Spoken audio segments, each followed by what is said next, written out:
Okay, so start again.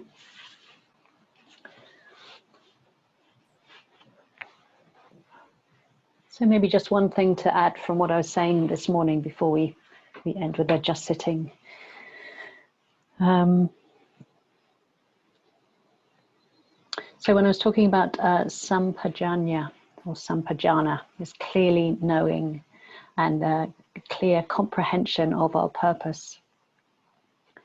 Of course, what is necessary to, in a way, to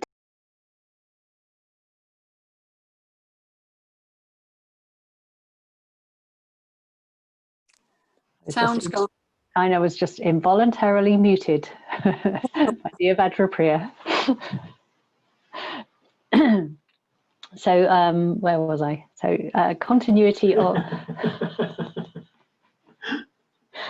so clear comprehension of purpose that requires continuity of mindfulness, if you like, to be able to clearly know our purpose in an ongoing way requires that we have some degree of continuity of awareness of mindfulness.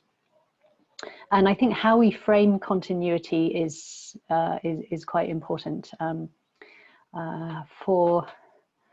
It can sound a bit of an impossible idea to be continuously aware, and it can really play into perfectionist tendencies for those of us that have them. So I want to frame continuity in terms of not how little we're aware or how few moments we notice that we're, but and in a way just focusing on the sort of swathes of time when we think, oh, mindfulness wasn't really present then. But to focus on those moments when you notice that you're aware, that mindfulness, if you like, has, or awareness has re-arisen in that moment. There's a knowing that you're aware, and to really take those moments in, because recognizing them clearly will condition other moments of mindfulness arising and the knowing of it. So you give a bit of extra weight each time you notice that mindfulness has arisen, and you're present. You're just present to whatever it is and wherever that happens. And of course, many of these moments will be off the cushion. They'll be within the context of making a cup of tea or reaching up to put something back in a cupboard. There's very, very simple moments and actions, but what is in a way what makes an ordinary moment have a certain extraordinariness about it is that awareness is present, and there's a recognition. We can recognize that awareness is knowing what's happening. So one other related thing is to do with the power of intention.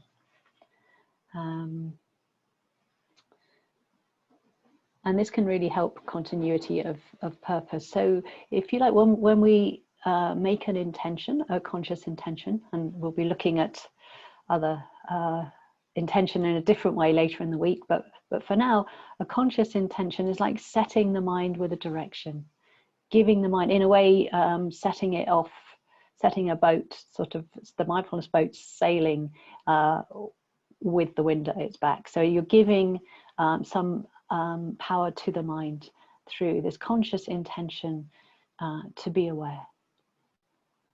And you might want to set that perhaps in the context of your first meditation of the day, maybe. Or it might just be whenever you remember.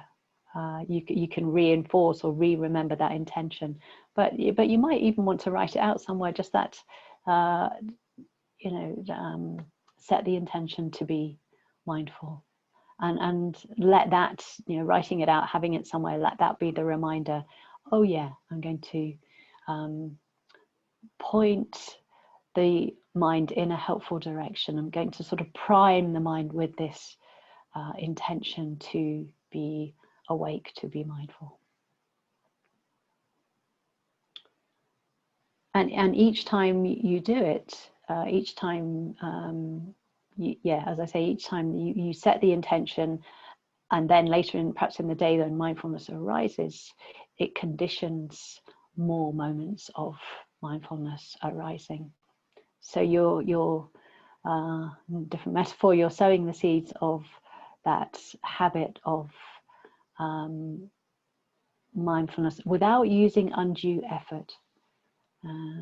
Actually, in a way, you're sowing seeds so that the mind can let the natural results of those, in a way, growing those seeds of the conditions. So you allow them to grow naturally.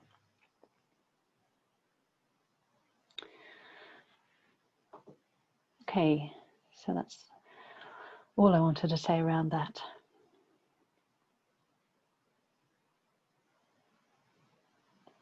So we'll spend the last 10 minutes or so just sitting. So sometimes when I say just sit, it might be that you feel that you are very happy to sit in a open, unstructured way, in a way, just in the way that I'm going to be leading most of the practices through.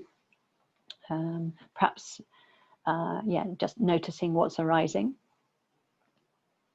Or it might be that you think, oh, actually, there's a need in the mind for more explicit metta, or more explicit, perhaps calming the mind using the breath or using sounds. So do feel free to do what practice works for you.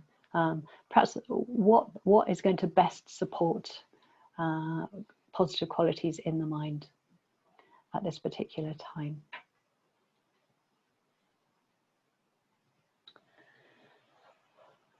And then I have a poem. Well, actually, I think it's some prose words by Charlotte Yoko Beck.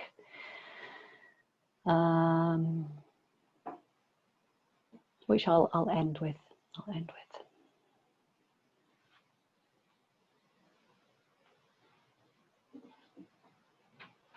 So again, just letting the mind just come to sitting quite naturally.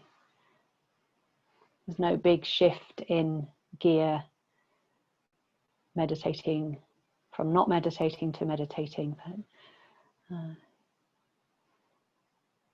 you might notice the attention, the energy comes within a little bit more. Might notice some degree of softening or relaxation, or a slightly different quality of attentiveness. Just noticing these things.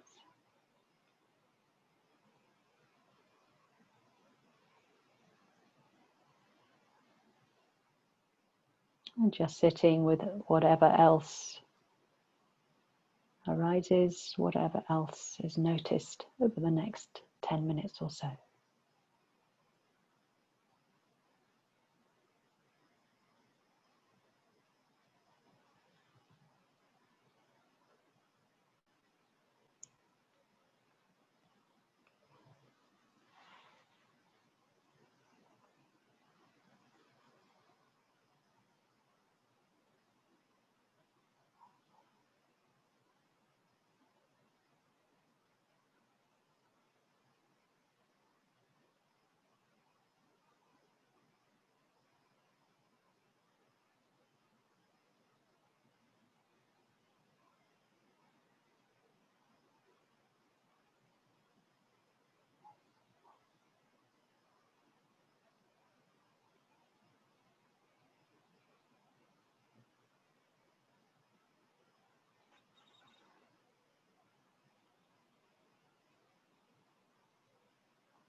Charlotte Yoko Beck.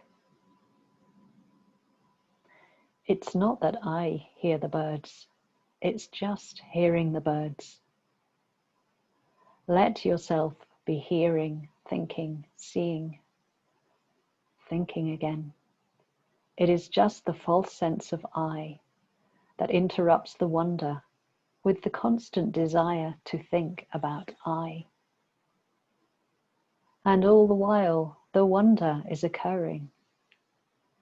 The birds sing, the cars go by, the body sensations continue, the heart is beating. Life is a second by second miracle, but dreaming our I dreams, we miss it.